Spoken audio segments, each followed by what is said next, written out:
représente depuis plus de 100 ans le phénomène rare de transformer la matière organique en pierre. Notre curiosité du jour, le jardin des fontaines pétrifiantes, se situe au bord de l'Isère, dans le département éponyme, sur la commune de la Saône, près de Saint-Marcellin.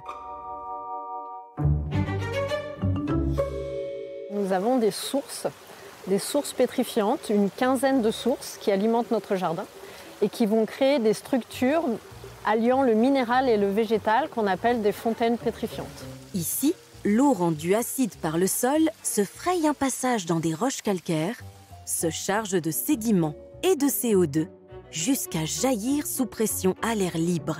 Le dégazage s'accompagne d'une dissolution du calcaire par des facteurs physico-chimiques qui se déposent sur les premiers obstacles rencontrés, recouvrant végétaux, rochers ou objets sur lesquels se forme une matière légère et poreuse qui se pétrifie.